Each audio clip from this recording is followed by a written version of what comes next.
Hello, hello. I'm Sara Christine. Hi, and I'm Landon Cowan, and welcome to the Better Questions podcast. We're creating a space where we can talk about the issues we're facing in the modern workplace and creating a space where we can talk about it freely, openly, and honestly. And Sarah, I am really happy to be with you here today because we're going to talk about something near and dear to my heart. We're talking about culture, creativity, and communication in a post COVID workplace.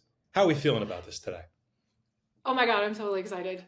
Landon, always, like you and I know we can we can talk about anything. I love it about you. Like, I feel so, this is where we're like, I feel so safe with you, Landon. We can like express things. But I got to tell you, I'm really excited about this topic too, because I feel like it's pulling on my heartstrings as well. And especially right now, you and I talk about Hmm. the topics of the day, and we talk about a lot of things that people, what's top of mind, right? On a lot of people's hearts and minds, a lot of leaders, a lot of executives. This one has been coming up all the time right now. I mean, remote work. How do we handle this? Do we deal with it? I mean, if I have to hear one more leader say, come back to work, I'm going to freak because I'm like, I'm pretty sure no one left work after the Mm. pandemic hit. No, People did I not certainly stop didn't. working.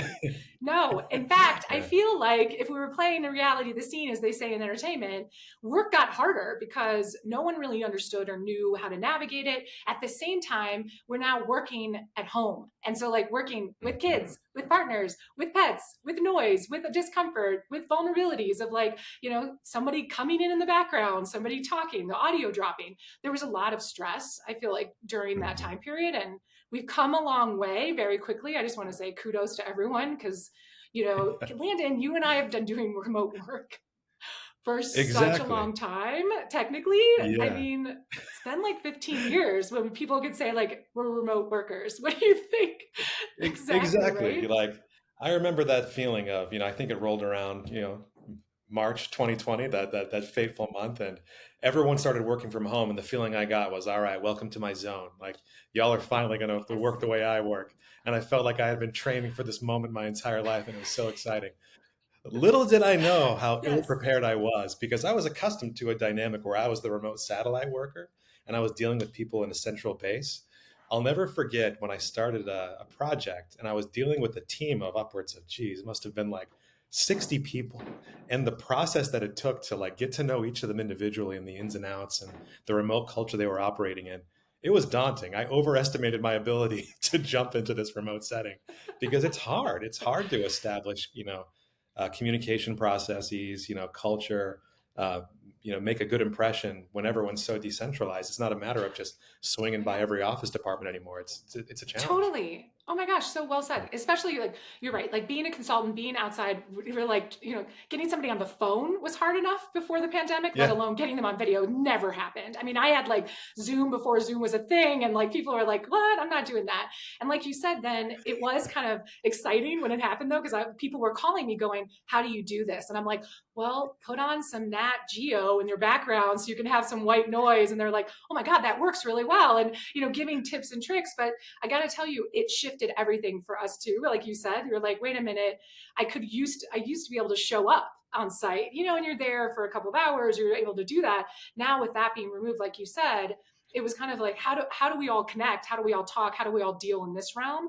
And it gave us a Hmm. chance though to get used to that. And I think, like we were talking about, like kudos to everyone who we all kind of stepped up. I mean, I think there was not a lot to celebrate out of that time period. There's been a lot of Hmm. hardship. There's been a lot of tough things, but some of the biggest things that came out was like, we all did it, right? So like now we can work remotely efficiently. Hmm. And I think it's kind of Yeah. smoothly. But like you said, it was really challenging, even for folks like us who are like used to being away from the office and not like at the water cooler, not talking. Is the water cooler even a thing anymore? Like, I don't know, I Landon. Like, know. I don't even know what it Yeah. was. I was like, oh my God, I'm aging Yeah. myself, right? But The I feel snack like, tray, whatever it might when be. we're Yeah. I don't know. talking about it, people are like, Yeah. come back to work. And like, I get what they're saying is like, come back in. But then what now it's questioning what's the intention? I feel like, why do you need me to come back in? And I feel like, Hmm. for me, Landon, you and I have talked a lot about this. I'm curious because it's like, from your perspective too, like I've been seeing it as like three things kind of surfacing. We've done a lot of interviews. We've talked a lot about communications and remote work. culture and Mhm. remote work, and really a lot of things that it surfaces, one size doesn't fit all anymore. Did it ever? Mhm. I don't know. But, everyone kind of went with it because that was what the company said and the culture at the time, society was saying, this is what makes good work, right? But one size doesn't Exactly. fit all. Mhm. Discernment, you and I talk about as like a super skill, like kind of like Yep. critical thinking and those kind of things. You've got to initiate discerning when remote work works and when it doesn't. I don't think the all or nothing, like the one size doesn't fit all, people that are saying everyone has to come back and then everyone has to go Mhm. in. I don't think that works anymore, because No. people know better, right? Like we've gotten a sense of a different fulfillment, a different freedom, and then knowing your culture. And Landon, I'd love to know what you think about that, because I feel like knowing your culture drives remote work or not, and when to be remote, when to not. But a lot of people will say their culture is really flexible and really open, but in reality, in order for their company to function, it's very strict and very process oriented, and that's a good thing. But then it's disconnected, with people Mhm. coming in and out going, well, you say I can do remote because you're flexible, but really you need me to be on site because of the X, Y, and Z, but they're not clear about it. Exactly. I'm seeing a couple of things. And so to answer your question about like flexibility and the culture you want to build, I think a couple of things go into play. So first thing is the allure of remote work. Like you can't put that genie back in the bottle. So, one of the silver linings of the pandemic, having people working from home is I've heard this from a lot of people. They saw what their life could be like if they had greater flexibility in their life. So instead of spending, an hour and a half commuting, they're right at home. And that opens up, an hour, 2 hours, 3 hours a day to spend time with your friends, with your family, pursue a hobby, pursue an interest. That opened this window of like, oh, this is what my life could be like if I had more time at my disposal. And that, made a lot of people really happy, even as things got to be more stable. They could live more complete, full lives. I completely understand the pull back to the office as a culture driver, as a making an environment of creativity. But here's the rub: like if you're all in the office at the same time, yeah, you're going to talk to people more in real time. Yeah, there might be more brainstorms, but unless you're building a culture of creativity and giving people the space and time they need to be creative, it's not going to matter. Like if you're in an office setting, bouncing from meeting to meeting and task to task, and there's no space and time to be creative, that culture is not being built. It's not going to make a difference. And so there has to be some fundamental shifts you make in the workplace before any kind of transformative creative change is going to happen. And that's challenging, especially when you're working with creative shops where people are looking to maximize their profit margin, make the most of every minute, every second. It's that balance between like creating conditions for creativity and also, being a profitable business. And it's a really tough nut to crack. Yeah.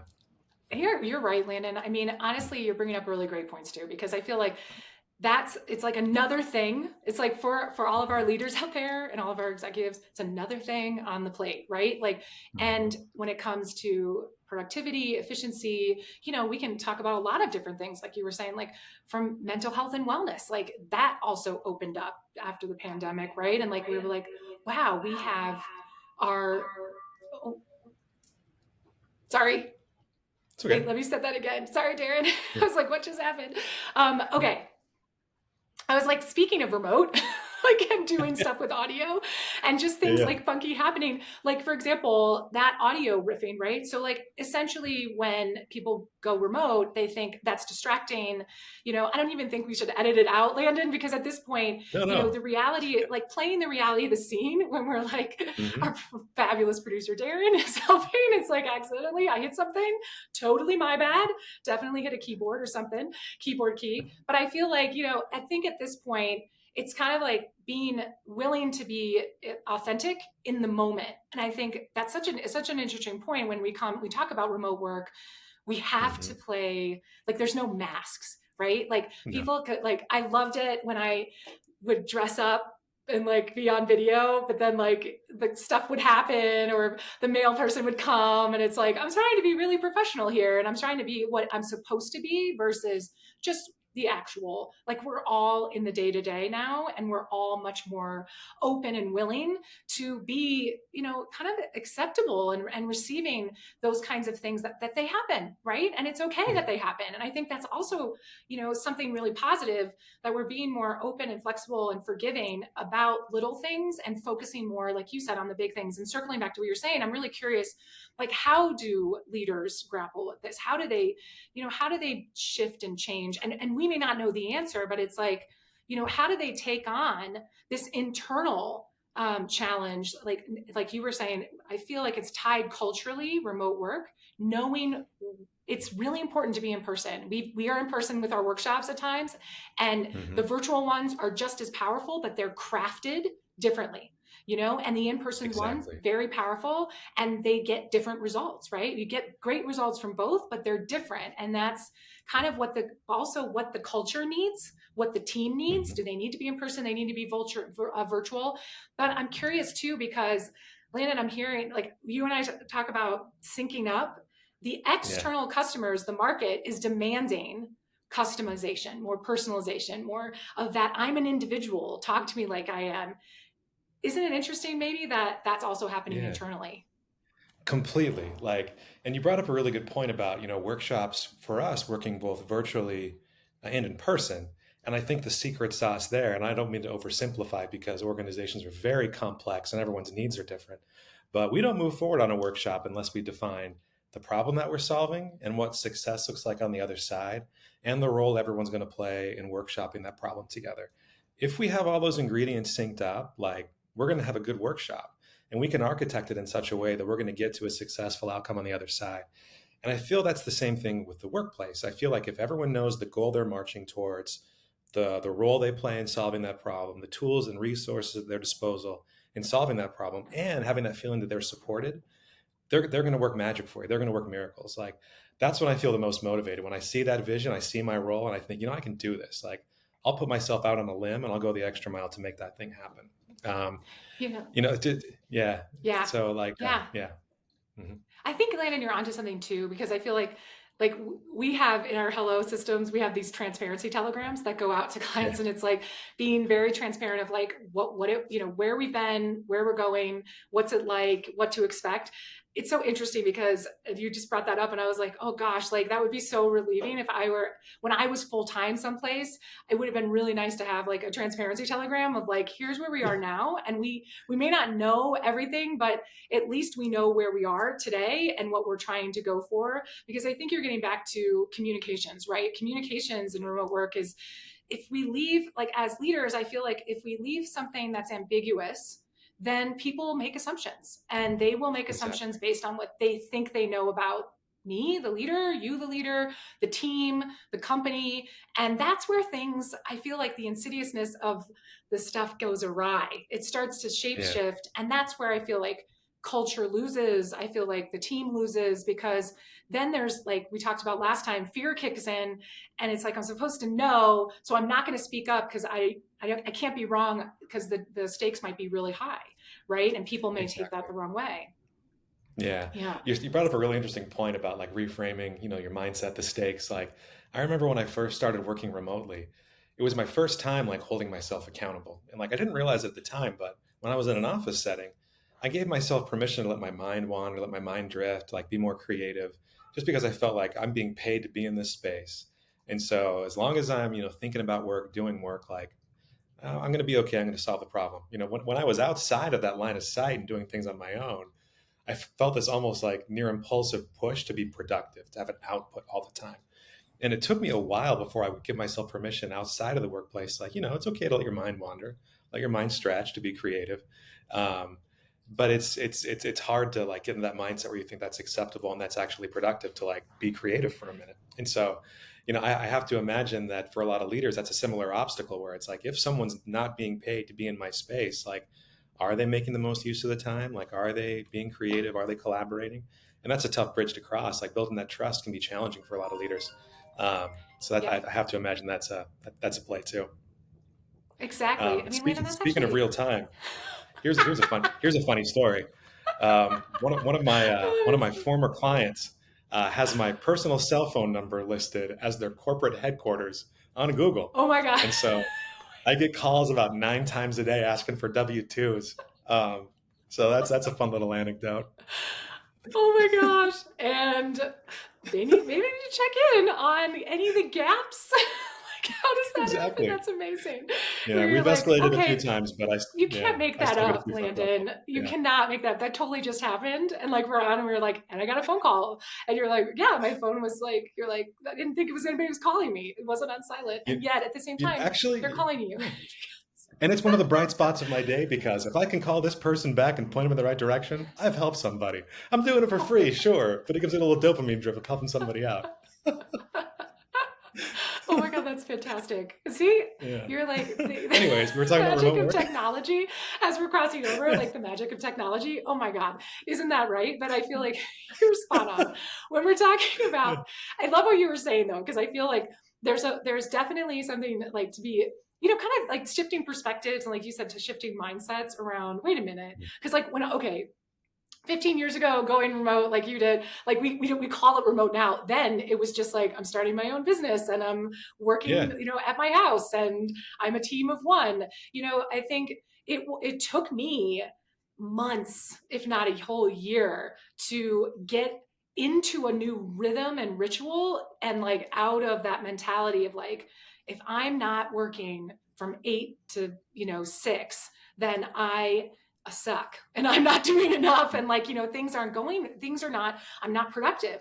In fact, what I've discovered is that I can get in, and now it can be so much more efficient. Like, I'm getting like 3 to 7 times. I mean, those are numbers that I've actually tracked, you guys, because I'm like, the work that I get done is so much greater because I've gotten into a rhythm of taking mini breaks and having space.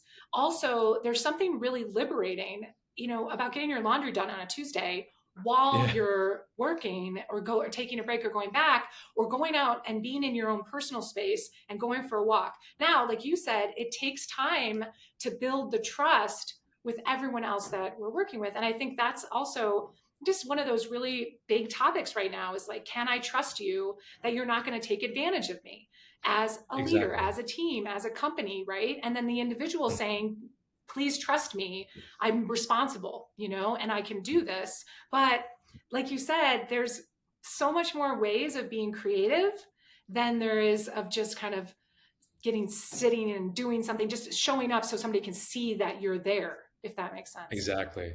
Yeah, it Yeah. completely makes sense. And it's a challenge for leaders of, making those expectations known of like, this is, what's expected. This is what we're working towards. This is the goal. And sometimes those expectations might require some kind of in-person presence. But as long as the expectations are known and it's nothing like implied or, something that's not as overt, that's probably the best way to tackle it, to say, here's my expectation, here's what the outcome looks like. Maybe we work together to figure out how we tackle it to make sure you feel the most comfortable. Yeah, But I it's think tricky. you're There's onto no one size something. fits all. There's no one size fits all solution. Yeah, Yeah. and we can't just say like everyone come back, because I do feel like what we've seen in quite a few companies, when they've said we're going to now force, right? Then people fight back, right? And so then they're like, Yeah. well, then that's also something that the pandemic opened up, was that there's a market out there, and that not all of our, that 9 to 5 mentality, that it's not really safe and secure, and also there's a lot of opportunity. So I don't have to stick Yeah. around with one company as an employee. I have my options. And then there are companies out there that are really working hard to create the environment that people want. And that's going to be Exactly. different through different eyes. And that's, like you said, Landon, I think there's no cure, there's no like one answer either. And I think you're onto something though. I'm curious for leaders out there to be able to, question, when was the last time I sat with my team? When was the last time I did some, just some recon, whether that's Mhm. bringing outside people in to talk to people internally and find out what's really going on, or talking to people themselves saying, what do you guys really want? And then listening, because I think, and then Exactly. putting a plan together, because it is difficult, right? Culture has been ingrained. Companies that we work with have been around, not just for a short amount of time, but for decades. And that can really alter trying to get the better people in, trying to get the people that are there to be enthusiastic and energized. It's it's a big conundrum. It's a real challenge to balance. And I think there is a desire for leaders to just be like, that's it. Everybody's in or everybody's out, instead of it being like you're going to have to discern and start to create kind of a guide for people to understand, like, where are the guidelines, where Yeah, is the playing field. exactly. Like, especially when there's financial stakes at play. So I heard a story from a colleague of mine who is a single mother, and she talked about how there was a really strong call to return to the office.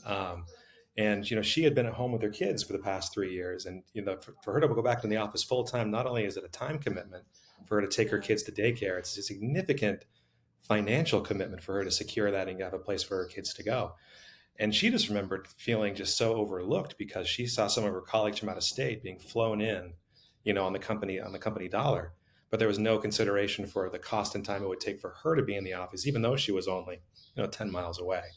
And so you're exactly right. It takes some care of like spending some time with your team, especially those high performers, and not who you might not know are facing other adversities, at home, who might just silently leave because their needs weren't listened to or paid attention to.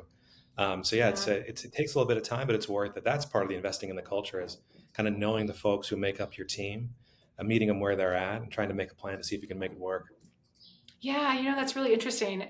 Another thought that you're bringing up too is like, business wasn't personal. I think, look, for me, business has always been personal. I'm not taking things personally, but business is personal, right? Because it's livelihood, income, I mean, well-being. There's a lot of things that are dependent upon it, and it's very serious. Like, work is very, very much a necessity, and it's also like the lifeline, for a lot of Yeah, folks. And I mean, I'm not independently wealthy, Landon. That's maybe if there's people out there that are, like, kudos to you. That is not my gig. It's not my journey. no, But I taking, like, when I have work, when I don't have work, it's very stressful. And like the type of situation that people want me to work in, like you said with this woman, like, being like not caring. And I think that's something that people don't want to be received. Leaders are very caring, and there's a lot Mhm. on the plate, right? But it's very, very difficult, I think, at this point, to say, like, you actually, we have to understand better. We have to learn more about our team members, not just their unique superpowers, because I think there's underutilization that we've been seeing a lot when we talk to people with their roles and stuff. There's a lot of opportunity there. I think people do want to come in and have community. Mhm. We've been hearing that a lot, but at the right time and the right place, and also on their terms as well, because I think that's saying, like, again, as the market is saying, as a customer, I'm like, why don't you know me? Why aren't you authentic to Yeah, me? Why aren't you making it accessible to me? The internal, they're twins, like they are synced always. And I feel like the internal culture, the internal community is saying, why aren't you thinking of me? Why don't you care about mhm. me? If not, I'm going to go somewhere else. And I mean, a lot of this is all super connected to the retention issue and those kind of things. And it's so funny when people talk about remote work, it's connected to everything, like you're saying, Landon. It's Exactly. people's lives have altered. They've also found ways to be more efficient. They've also found Yeah. ways to be more sustainable and, cut costs. Like, that's awesome. Like, I feel like we Yeah. should be celebrating that. And, Mhm. but it's hard. Like, you have to say, like, okay, I have 500, I have 5,000 employees. Yeah. Like, I think the question is, how well do you know those 5,000 people Yeah, at a exactly. certain level? Right. Yeah. And and for for anyone who questions the value of spending that amount of time, getting familiar with the folks that you're working with, I'll do a different analogy. People always say how you should never skimp, buying a mattress because you spend like what, a 30-year life there.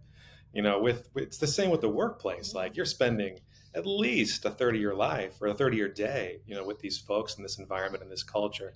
And if you're looking to, keep folks there, retain talent, grow your community, grow your culture, grow creativity, you can't go wrong investing there. Like it's the exact same concept. Like, yeah, whatever you put in, you're going to get back tenfold. You never skip on a bad mattress. Don't skip on a bad company culture. It's a great place to invest. Oh my gosh, Landon, that is a fantastic. Like, and I feel like that. I mean, I don't have anything else to say. Like, I feel like you just, like, literally, it's like If you're out there like making these comparisons though, like as like laughing as we are, like that is so true, right? I mean, Yeah. even during the day when we're at home, we're still online, we're still plugged in. That doesn't mean that you can't see me. I'm not working for you. I'm not doing the work. Like I'm not doing the thinking. I'm not doing the creativity. And I'm also just not, not doing the producing. It's like, oh my gosh, Yeah. no, like what if there's a world in which we're doing more of it? And it's just that kind of fear of new, and like you were saying, like really being able to step in, to this new place, this new world. Look, everything being digital, we're talking about AI a lot, we're talking about automation, we're bringing in a lot of these kind of topics into a lot of the work we're doing, that it all comes back to who do you have, are what do they understand where they stand, are you clear on where they go, where they don't go, when they come in, when they don't, and why Mhm. is it important, right? This is so interesting. An old mentor of mine was like, when I got my first assistant, it was amazing. She was like, never start with the task, always start with the impact. And Yes. every time I did that, I got like 1,000 times better in the results, because it's like saying out there, like you were saying, the impact of buying a mattress is life changing, because sleep Yeah. for me, like I am a lunatic when I do not get my Yeah. sleep. Like I can't Yeah. even communicate. I know when that happens, and it's like, oh my god, a whole day or 3 days is like totally whipped out. But when you're talking about work, we're always at work. Oh my gosh, like Mhm. what's the impact that you're trying to gain? And remote work is just almost another tactic, another place, another grounding rod to say, Mhm. is this necessary? Can we be clear? And it may be one on one, it may be one on 100. Like here, this is the way we're going to go in this direction. Does everyone agree? I think that's also, you talk a lot about that too earlier, the feedback loop. Where's Yeah. your feedback loop with your people? Do you have one? Mhm. If you want a feedback loop externally, you're going to have to go farther now than NPS scores. We know that. Yeah. You have to get intimate, you have to have interviews, you got to start talking to people. Same thing internally. So thanks, Exactly. Landon. Oh my gosh. I feel like if you're Yeah. any other final thoughts, because I feel like you summed it up and I was just like throwing sprinkles on top, because I'm like, oh my God, Oh. guys, like this is awesome. Yeah. Like if you're No, out it's there, yeah. shifting those perspectives. Yeah. Just one more thought again. You mentioned something your mentor said. This is one of my first bosses told this to me, and every time I was struggling, she would say, "Landon, you don't live in a log cabin. You're not alone. Like you have a team full of people who want to see you succeed." And every time she said that, like it always made me feel supported and like I wanted to do my best. Like it's really easy to fall into that trap of, especially when you're working remotely, or even if you're working in an office and you feel isolated, like no one understands, what you're going through in your circumstances. If there's a culture of people around you who want to help, you're always going to have to feel that psychological safety, and you're going to feel better regardless of the environment you're in. And that's the other thing. It's like you're not for anyone out there listening, you're not a force to be acted upon. You're not a mouse. Like you're the sum total of your life experience, and you can bring that to bear no matter where you are, whether it's in the office, whether it's in person.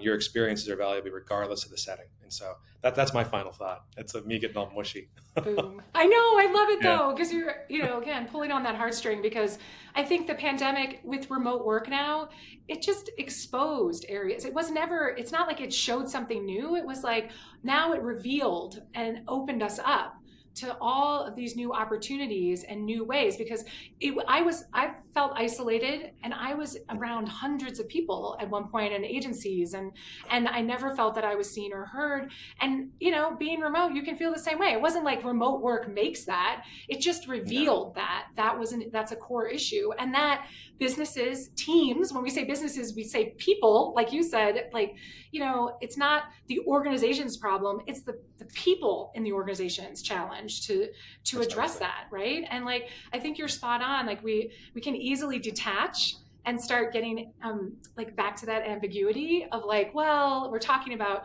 the people, or I'm talking about the organization, what's best for the business. It's like, what's the business is made up of people, and people are the ones that are driving it. And even like regardless of products or services, it's always the people. Like we hear the customer service calls, it's always the people that make the difference. This isn't like, oh, you have the most Exactly. amazing product, and it's like I had the most amazing experience talking to somebody about your product, and there's that ignite, and it all kind of goes back to that. It all matters now. I think Mhm. that's the challenge that everyone has, is that it's all important, and unfortunately those are the opportunities. And if we can shift our perspective, like you were saying, and really look at it from a heart space though, because I think when we care and we're asking better questions, even ones we don't know the answers to, because I know a lot of folks only ask questions that they want to know the answers to, you got to take risk, and you've got Yeah, to put I'm yourself out guilty of that. there. Yeah, And yeah, oh God, same. But like you and I have like, that's where we're like, better yeah, questions. Like, oh God, what are exactly. those, right? Like we don't have the Yeah, answers, and not knowing is very vulnerable, but it's really empowering. And I think that's where you're spot on, Landon. Like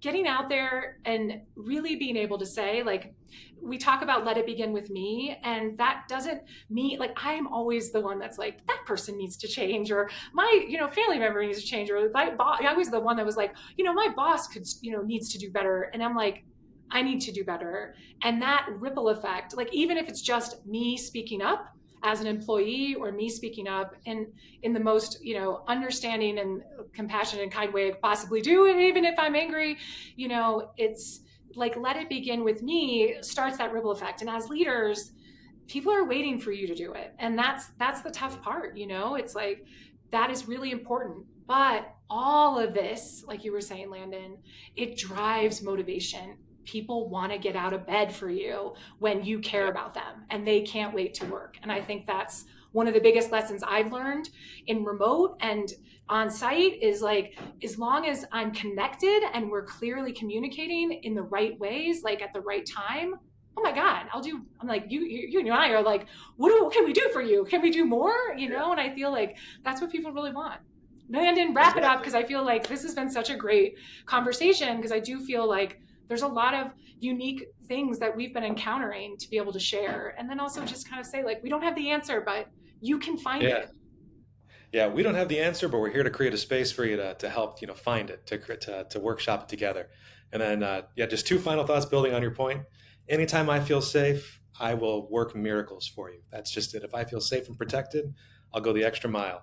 My final hot take: office happy hours, whether in person or remote, are always terrible. Stop doing them. Just don't. I'm Yes. just kidding. No. Like, people are always like, "Oh, Zoom happy hours are terrible." No, in person happy hours at the office were terrible too. Nobody likes them. Don't do it. Sorry. It's true story. Yeah, True invest in story. Can something we else. finally create something else that's like Yeah, much more of like a coming together community? Yes, please. Oh my gosh. yeah, Totally hear you. Landon, yeah. well said. Oh my goodness. Okay. It's always been a pleasure. You guys, thank you so much. And as we continue on, we are looking for more of these rich topics, but we're also going to be bringing people on, Landon. I'm really excited. Like, Yeah, we're going to bring me other too. folks in.